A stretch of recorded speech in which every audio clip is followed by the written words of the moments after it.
Hello everybody and welcome to Forever Rugby on Forever Sports 63-21. The Boks have absolutely decimated Italy in what is exactly the performance we needed to see from a struggling Springboks side who will face, looking, staring down the barrel really at 0 from 3, but an emphatic victory. I wouldn't say that it was a faultless performance because you can see at 21 points, which is a bit frustrating and at times very soft points at that.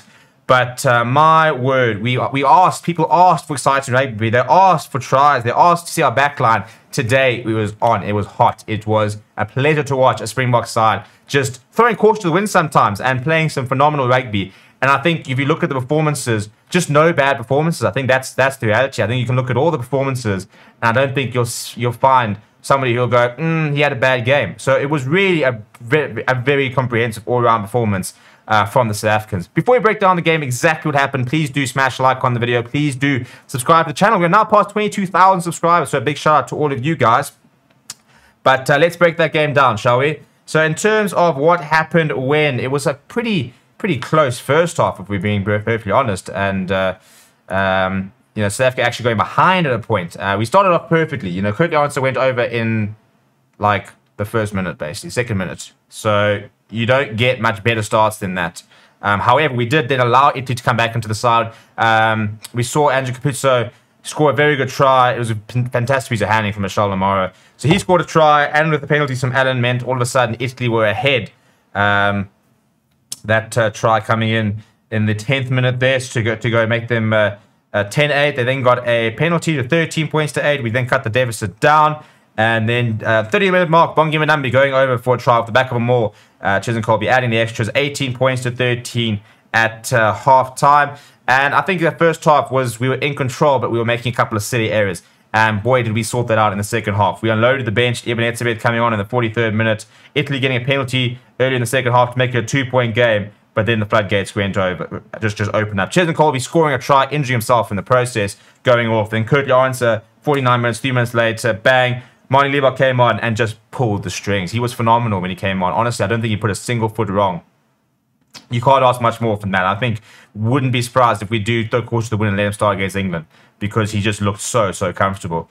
So 2 quick tries and suddenly 30 points to 16. We then unloaded the rest of the bench. Kwagga Smith, Vincent Clark, Malcolm Marks, Stephen Kitsoff. Kwagga Smith going over in the 55th minute. Another really impressive cameo from him. A couple of steals, some really good moments, good in the defense. We then conceded a pretty, we went over 42 points to 16 after Malcolm Marks scored a try, another only more there, so good to see them more back and operating. We did concede a try as Lorenzo Canone went over in the 67th minute, a bit of a lapse in concentration, but Kitsoff responding in the 70th minute, Damien Willemsen in the 73rd minute, Kobus Reinach in the final minute, 63 points to 21. If you look at some of the stats, and yeah, I think the stats tell a story of a very dominant performance by the Boks. If we look at possession, for example, 58% possession, which is not something the Boks usually get. We're not always a possession-based side. 53% territory, 9 tries. 9 tries, people, to 2. 6 conversions, 2 penalties. These are the stats, though, which are really cool. 553 meters run. 553 meters run. 17 defenders beaten, 6 clean breaks, 58 gain line carries, 168 passes, 10 offloads, 5 turnovers won, 24 kicks from hand. Tackle success rate was pretty poor, actually, to be perfectly honest. It was 71%. We missed 25 of 85 tackles. But I think a lot of it was, as again, with our defensive system, a lot of it is about, just making the hit, slowing down their attack and making it disjointed. So we missed a lot of tackles. Didn't really matter in the end, though, did it? Conceding 21 points is a little bit frustrating.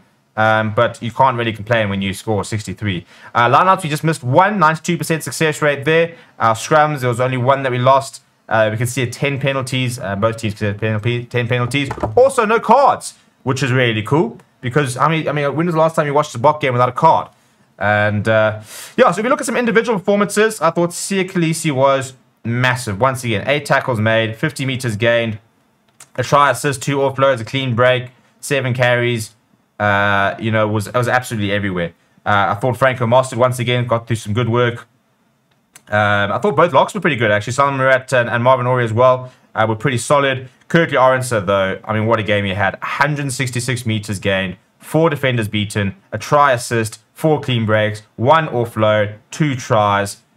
I mean, yeah, games don't get much better, do they? Chesney Collier was also having a field day at a stage, making some meters. I thought Andre Esterhuizen looked very good. We saw sort of a different side to him. We didn't really see the hard-hitting Andre Esterhuizen, but we did see a lot of good passes and a nice distribution from him as well. So it was just a very good performance all around. And yeah, back to winning ways, and that was important. Now we need to go to England, repeat that performance, and really go and get a result. Let me know what you thought about the game down in the comments below. Please do smash like on the video and subscribe to the channel as well. My name is Steven. Thank you very much for watching. I'll chat to you soon.